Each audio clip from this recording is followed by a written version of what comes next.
Lakini ukiwa mtu mwenye tabia njema ya kuelekeza watu mambo mema, ya kuambia watu upole na unyenyekevu, watasema huyu ana tabia ya Mungu, huyu ana tabia ya Kikristo, huyu ana tabia nzuri. Ni kwa sababu tabia yako ndio inayo present, ndio inayowakilisha namna ulivyo. Amen. Bwana asifiwe.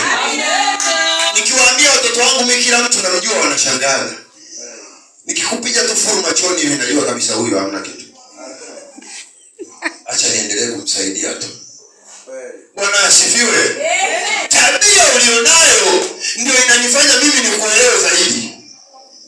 Mwanangu, Jumatano tuna maombi, Jumanne tuna maombi. Basi nije kwenye maombi. Watu walimiminika kweli Jumanne. Mungu awabariki sana mliokuja Jumanne kwenye maombi. Hiyo inanipa ishara kanisa la Beroya wana tabia ya kupenda maombi. Unaona hivyo ka?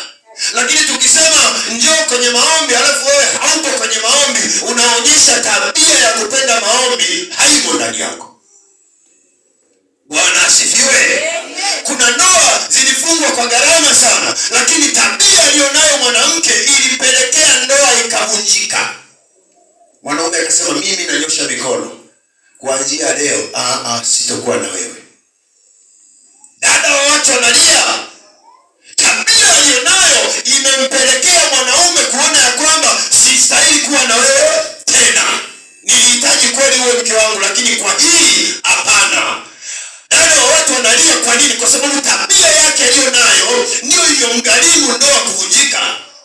Nazungumza haiba, nazungumza huruka, nazungumza tabia. Haya maneno ni yote ya namna moja, yana maana moja.